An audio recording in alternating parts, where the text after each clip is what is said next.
कहानी की शुरुआत होती है जापान के एक हॉस्पिटल में, जहां एक बच्चा कोमा में था और उसके बचने की उम्मीद ना के बराबर थी। उसका बाप योइची अपने बेटे की यह हालत देखकर बहुत दुखी था। सच तो ये था कि किसी ने उसके बेटे को बिल्डिंग की छत से फेंककर मारने की कोशिश की थी। तभी योइची के पिता वहां आए और अब उन दोनों ने मिलकर बदला लेने का फैसला किया। इसके बाद हम एक और आदमी को देखते हैं जिसका नाम है लेडी बग, और वो एक प्रोफेशनल किलर था। इस वक्त वो सड़क पर चलते हुए अपनी बॉस मारिया से बात कर रहा था। लेडी बग का मिशन था बुलेट ट्रेन पर चढ़कर एक सूटकेस चुराना जिसके हैंडल पर एक स्टिकर था। वैसे तो ये मिशन कार्वर नाम के एक एजेंट का था, पर वो बीमार था, इसलिए उसकी जगह लेडी बग आया था। अब लेडी बग सीधा स्टेशन पहुंचा और अपनी जरूरत की चीजें लेकर बुलेट ट्रेन में चढ़ गया। तब हम देखते हैं कि योइची को अपने बेटे पर हमला करने वाले क्रिमिनल की तरफ से एक कागज मिला था, जिसके हिसाब से चलते हुए वो भी बुलेट ट्रेन में आ पहुंचा। जैसे ही वो क्रिमिनल के पास पहुंचा तो वो हैरान रह गया, क्योंकि ये कोई दरिंदा नहीं बल्कि एक शरीफ सी लड़की थी। योइची को लगा कि उससे गलती हो गई है, इसीलिए उसने लड़की से माफी मांगी, पर अचानक लड़की ने उस पर जोरदार हमला करके उसे बेहोश कर दिया। तब ये खुलासा होता है कि इस लड़की का नाम प्रिंस था, जो अपने शरीफ चेहरे की आड़ में बड़े बड़े जुर्म करती थी। इसके बाद हम ट्रेन पर दो भाइयों को देखते हैं जिनके नाम थे लेमन और टैंजरीन। वो दोनों भी प्रोफेशनल किलर्स थे। उन्हें दुनिया के सबसे बड़े माफिया डॉन व्हाइट डेथ ने यहाँ भेजा था। व्हाइट डेथ ने उन्हें दो मिशन दिए थे, एक उसके बेटे को जिंदा वापस लाना और दूसरा ट्रेन में मौजूद एक सूटकेस को चुराना जिसमें करोड़ों डॉलर्स थे। उधर लेडी बग ने जल्दी से सभी बैग्स में से वो ब्रीफकेस ढूंढ निकाला, क्योंकि मारिया उसे फोन पर सारी जानकारी दे रही थी, पर वो ये नहीं जानता था कि ये ब्रीफकेस व्हाइट डेथ का है। फिर जैसे ही लेमन ने सभी बैग्स चेक किए तो उसे एहसास हुआ कि वो ब्रीफकेस तो वहाँ था ही नहीं। पर लेमन घबराया नहीं, क्योंकि उन्हें व्हाइट डेथ के बेटे को घर पहुंचाने का मिशन भी पूरा करना था। तब टैंजरीन ने उसे व्हाइट डेथ के माफिया बॉस बनने की खौफनाक कहानी सुनाई। ये कहानी शुरू होती है एमजी नाम के एक माफिया डॉन से, जो एक समय पर जापानीज अंडरवर्ल्ड पर राज करता था। धीरे धीरे रशियन माफिया का एक आदमी उसकी गैंग में घुसकर उसका सबसे खास चेला बन गया। सभी ने एमजी को इस आदमी से सावधान रहने को कहा, मगर एमजी को उस पर पूरा विश्वास था। यह रशियन आदमी कोई और नहीं बल्कि खुद व्हाइट डेथ था, और उसने मौका देखते ही अपनी अलग गैंग बनाकर एक खतरनाक लड़ाई में एमजी को मार डाला। इसके बाद व्हाइट डेथ दुनिया का सबसे खतरनाक माफिया डॉन बन गया। ये सुनकर लेमन को समझ आया कि वो कितने खूंखार आदमी के लिए काम कर रहे हैं। अब उन्हें कैसे भी करके वो ब्रीफकेस ढूंढना होगा। पर जैसे ही वो अपनी सीट की ओर गए, उन्होंने देखा कि व्हाइट डेथ के बेटे को किसी ने मार दिया था और उसकी आंखों से खून बह रहा था। 2 मिनट के अंदर अंदर उनके हाथ से ब्रीफकेस भी गया और व्हाइट डेथ का बेटा भी। उधर जब योइची की आंख खुली तो प्रिंस ने उसके कोमा में पड़े बेटे को मारने की धमकी दी। असल में प्रिंस ने छानबीन से पता लगाया था कि योइची ने व्हाइट डेथ के लिए एक ब्रीफकेस की डिलीवरी की थी, इसीलिए प्रिंस ने उसे धमकी देकर यहाँ बुलाया ताकि योइची के जरिए वो व्हाइट डेथ तक पहुंचकर उसका खात्मा कर सके। साथ ही उसने हॉस्पिटल में अपने गुंडे भेज दिए थे, जो उसके हुक्म पर योइची के बेटे को मार डालेंगे। इसीलिए अगर योइची ने प्रिंस की बात नहीं मानी तो उसका बेटा अपनी जान से हाथ धो बैठेगा। वहीं दूसरी ओर लेडी बग को विश्वास ही नहीं हो रहा था कि इतनी आसानी से ये ब्रीफकेस चुरा लिया मैंने, कि तभी अचानक उसके सामने वुल्फ नाम का एक दूसरा सीरियल किलर आ गया। असल में लेडी बग और वुल्फ की भी एक कहानी थी। कुछ समय पहले वुल्फ की शादी में उसकी पत्नी और सभी मेहमानों के खाने में किसी ने जहर मिला दिया था, जिससे सभी लोग मारे गए, और वुल्फ इस सब का जिम्मेदार लेडी बग को समझता था। अब वुल्फ ने बदला लेने के लिए लेडी बग पर हमला कर दिया और दोनों में जबरदस्त लड़ाई शुरू हो गई, मगर अंत में लेडी बग ने वुल्फ के चाकू से उसे ही मार डाला। उधर लेमन और टैंजरीन भी ब्रीफकेस को ढूंढने में लगे थे। लेमन दरवाजे पर हर एक इंसान की तलाशी ले रहा था कि अचानक लेडी बग ने उसे देख लिया, और इसीलिए लेडी बग दूसरे दरवाजे से जाने लगा। पर तब तक बहुत देर हो गई और सभी दरवाजे बंद हो गए। इसके बाद उसने सीट्स के नीचे ब्रीफकेस छुपा दिया और अपने अगले कदम की तैयारी करने लगा। अचानक टैंजरीन उसके सामने आ गया तो लेडी बग तुरंत बैग्स के डिब्बे में छुप गया। टैंजरीन ने उसे देख तो लिया, मगर उसे पहचान नहीं पाया। ब्रीफकेस की तलाश में जब टैंजरीन आगे बढ़ा तो उसे प्रिंस और योइची मिले। टैंजरीन ने प्रिंस को लेडी बग का हुलिया दिखाकर कहा कि अगर ऐसा कोई आदमी दिखे तो तुरंत मुझे बताना। उधर जब लेमन अपनी सीट पर बैठा तो अचानक लेडी बग उसके सामने आकर बैठ गया।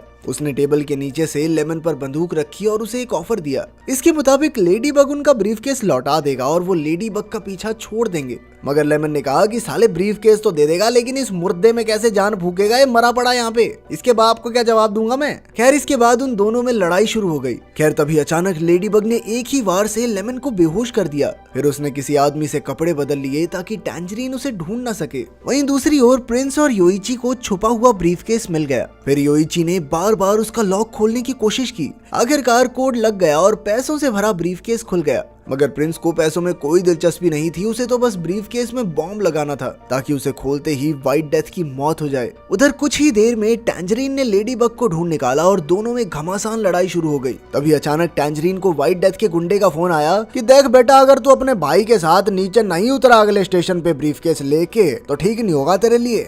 ये सुनकर टैंजरीन परेशान हो गया क्योंकि उसके भाई लेमन का तो अता पता ही नहीं था। तब लेडी बग ने उसे एक प्लान बताया। व्हाइट डेथ तो लेमन को जानता ही नहीं था, इसीलिए लेडी बग ने लेमन बनकर टैंजरीन के साथ जाने की बात कही। इसके बाद वो दोनों हूबहू वैसा ही नकली ब्रीफकेस लेकर अगले स्टेशन पर उतर गए। पर लेडी बग की बुरी किस्मत और ओवर कॉन्फिडेंस के चलते वो ब्रीफकेस गुंडों के सामने ही खुल गया। इससे सारा सच व्हाइट डेथ के आदमियों के सामने आ गया। लेकिन इससे पहले कि वो उन्हें पकड़ते, वो दोनों तुरंत भागकर ट्रेन में चढ़ गए। उधर हम देखते हैं कि लेमन होश में आकर प्रिंस और योइची से मिला। जब लेमन ने उनसे सूटकेस वाले आदमी के बारे में पूछा तो प्रिंस भोलेपन का नाटक करने लगी। अचानक उसने ब्रीफकेस के बारे में ऐसी बात बोल दी जिसके बारे में तो लेमन ने उसे बताया ही नहीं था। तो लेमन तुरंत समझ गया कि कुछ तो गड़बड़ है। सच उगलवाने के लिए लेमन ने योइची पर बंदूक चला दी और अब वो प्रिंस को भी मारने वाला था कि अचानक से वो बेहोश होकर गिर गया। असल में लेडी बग ने उसके उठने से पहले उसके पानी में बेहोशी का पाउडर मिला दिया था, जिसका असर अब दिख रहा था। मौका देखकर प्रिंस ने लेमन को गोली मार दी और उसे बाथरूम में छिपा दिया।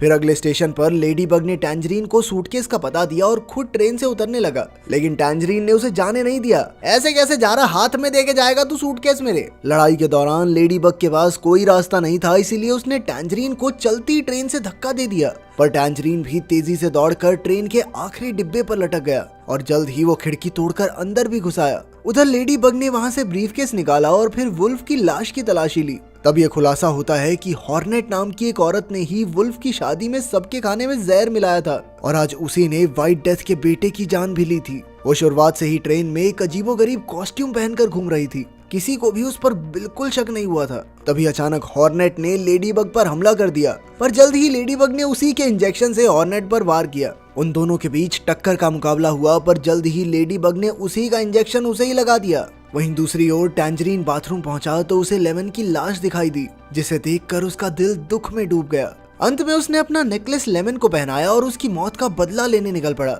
इसके बाद टैंजरीन का मुकाबला प्रिंस से हुआ और प्रिंस फिर से वही नाटक करके रोने लगी। पहले तो टैंजरीन उसके जाल में फंस गया, पर अचानक उसने प्रिंस की पीठ पर एक स्टिकर देखा। ये स्टिकर किसी और का नहीं, उसके भाई लेमन का ही था। वो समझ गया कि ये लेमन का इशारा है कि प्रिंस ही असली विलन है, इसीलिए वो उस मासूम चेहरे वाली लड़की पर भी गोली चलाने को तैयार हो गया। पर तभी अचानक लेडी बग वहां आ गया। उसे लगा कि प्रिंस बेकसूर है, इसीलिए वो प्रिंस की जान बचाने के लिए टैंजरीन से लड़ने लगा। अचानक उसके हाथ से बंदूक चल गई, जिससे टैंजरीन की मौत हो गई। अब ट्रेन अगले स्टेशन पर पहुंचने वाली थी और लेडी बग को लग रहा था कि प्रिंस अब भी बेकसूर है, इसीलिए उसने प्रिंस की रक्षा करने का फैसला किया। इसी दौरान योइची के पिता भी उसकी तलाश करते हुए ट्रेन में घुस गए। वो ठीक से देख नहीं सकता था, पर जैसे ही उसे प्रिंस की आवाज सुनाई दी तो वो तुरंत पहचान गया कि ये उसके पोते की किडनैपर ही है। वो सीधा जाकर लेडी बग और प्रिंस के साथ बैठ गया। फिर अचानक उसने खुलासा किया कि प्रिंस ने ही योइची के बेटे को बिल्डिंग से धक्का दिया था। तब प्रिंस ने साफ सीधे तौर पर कहा कि व्हाइट डेथ तक पहुंचने के लिए उसे योइची की जरूरत थी, इसीलिए उसे ऐसा करना पड़ा।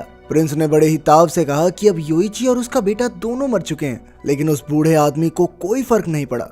तब उसने बताया कि उसका पोता कोई लावारिस कुत्ता नहीं है कि कोई भी आया और मार के चला गया। उसके आदमियों ने पहले ही प्रिंस के गुंडों को मार डाला था। ये सुनते ही प्रिंस भागकर दूसरे कैरेज में चली गई। फिर योइची के पिता ने लेडी बग को अपनी कहानी सुनाई। जब वो जवान था तो वो गैंगस्टर एमजी का खास आदमी था, और जब व्हाइट डेथ ने उन पर हमला किया तो वो जैसे तैसे अपनी जान बचाकर भाग निकला। जब तक वो अपने घर पहुंचा तब तक गुंडों ने उसकी पत्नी का खून करके घर को आग लगा दी थी। अब सिर्फ उसका बेटा योइची जिंदा था, जिसे लेकर वो भाग गया, और वो इतने सालों से व्हाइट डेथ से बदला लेने की तैयारी कर रहा था। आज आखिरकार उसे ये मौका मिल ही गया जब वो अपना बदला पूरा करेगा। ये सुनकर लेडी बग ने उससे हाथ मिला लिया और वो दोनों बाथरूम गए, जहां उन्होंने देखा कि लेमन और योइची तो अब भी जिंदा थे। असल में उन दोनों ने ही बुलेट प्रूफ जैकेट्स पहनी हुई थी, जिस वजह से उनकी जान बच गई।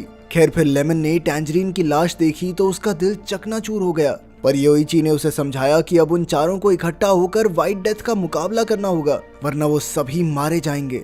अब ट्रेन आखिरी स्टेशन की ओर बढ़ रही थी, जहां व्हाइट डेथ अपने गुंडों के साथ उनका इंतजार कर रहा था। सबसे पहले लेडी बग ब्रीफकेस लेकर बाहर निकला ताकि वो गुंडों का ध्यान भटका सके, लेकिन गुंडों ने जल्द ही उसे पकड़ लिया। उधर व्हाइट डेथ ट्रेन में चढ़कर प्रिंस से मिला। और तब ये खुलासा होता है कि असल में प्रिंस व्हाइट डेथ की ही बेटी थी। वो हमेशा से एक बेटा चाहता था, इसीलिए उसने अपनी बेटी का नाम भी प्रिंस रखा। अपने पिता के इस भेदभाव की वजह से प्रिंस को उससे इतनी नफरत हो गई थी कि उसने व्हाइट डेथ को मारने का फैसला कर लिया। अचानक व्हाइट डेथ ने उससे बंदूक छीन ली, पर यही तो प्रिंस चाहती थी। असल में उसने ऐसी बंदूक बनाई थी जो ट्रिगर दबाने पर पीछे की ओर चलती थी, लेकिन व्हाइट डेथ ने बंदूक चलाई ही नहीं, क्योंकि प्रिंस के जिंदा रहने और मरने से उसे कोई फर्क ही नहीं पड़ता था। इसके बाद वो लेडी बग से ब्रीफकेस लेने गया और तब ये खुलासा होता है कि असल में ट्रेन में मौजूद सारे किलर्स उसी ने भेजे थे। व्हाइट डेथ का प्लान ही यही था कि वो सब आपस में लड़के ही मारे जाएं और इसी तरह व्हाइट डेथ अपनी पत्नी की मौत का बदला लेगा। असल में कुछ समय पहले व्हाइट डेथ को मारने आए किलर्स ने धोखे से उसकी पत्नी को मार डाला था।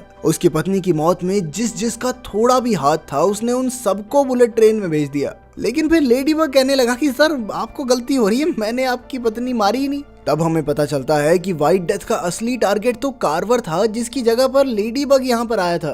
कार्वर वही किलर था जिसने उसकी पत्नी को मारा था। आज मिशन पर भी पहले वही आने वाला था। खैर इसी दौरान योइची और उसके पिता व्हाइट डेथ तक पहुंचने के लिए उसके गुंडों का सामना कर रहे थे। तभी लेमन ने बड़ी बहादुरी से फिर से ट्रेन को चालू कर दिया। दूसरी ओर दो गुंडों ने ब्रीफकेस खोला तो बम का समय शुरू हो गया। अचानक जबरदस्त धमाका हुआ, जिस वजह से लेडी बग, व्हाइट डेथ और कई गुंडे ट्रेन में आ गिरे। इसके बाद ट्रेन जबरदस्त रफ्तार से चलने लगी और वहीं वो बूढ़ा आदमी व्हाइट डेथ से दो हाथ करने लगा। वो बदले की आग में जल रहा था, लेकिन इस बार भी वो व्हाइट डेथ के हाथों मरने ही वाला था कि अचानक योइची अपने पिता की जान बचाने आ गया। उसने व्हाइट डेथ पर जोरदार वार किया और फिर योइची के पिता ने हथौड़े से उसका काम तमाम कर दिया। वहीं दूसरी ओर लेडी बग कंट्रोल रूम में पहुंचा और लेमन के साथ मिलकर गुंडों का सफाया करने लगा। पर इसी बीच अचानक लेमन ट्रेन से सीधा नदी में गिर गया। तब लेडी बग ने इधर उधर से तारें काटकर ट्रेन को रोकने की कोशिश की, पर इस वजह से तो ट्रेन पटरी से उतरकर खतरनाक तरीके से क्रैश हो गई।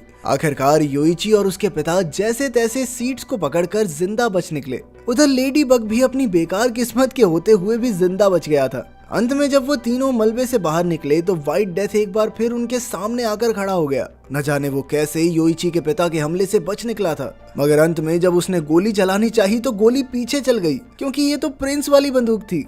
इसी तरह प्रिंस की बनाई हुई उस बंदूक से व्हाइट डेथ मारा गया। आखिरकार उन्हें लगा कि अब सब खत्म हो गया, पर तभी प्रिंस अपने पिता की जगह लेकर उन पर हमला करने आ गई। व्हाइट डेथ के मरने के बाद अब वो पूरे माफिया पर कब्जा करना चाहती थी, पर अचानक तेजी से आ रहे एक ट्रक ने प्रिंस को कुचल दिया। इस ट्रक का ड्राइवर कोई और नहीं बल्कि लेमन ही था। नदी में गिरने के बाद लेमन बाहर निकला और उसने रास्ते से एक ट्रक चुरा लिया था और आखिरकार यहाँ पहुंचकर उसने सबकी जान बचाई। अंत में लेडी बग की बॉस मारिया भी उसे लेने के लिए वहाँ पहुंच गई और वो काफी सुंदर भी थी, तो हो सकता है अपने लड़के का भी टांका भिड़ जाए। जैसे भी हो, उसका मिशन तो पूरा हो ही गया। अगर वीडियो पसंद आई तो लाइक कर देना, चैनल को सब्सक्राइब कर देना। मिलते हैं अगली वीडियो में।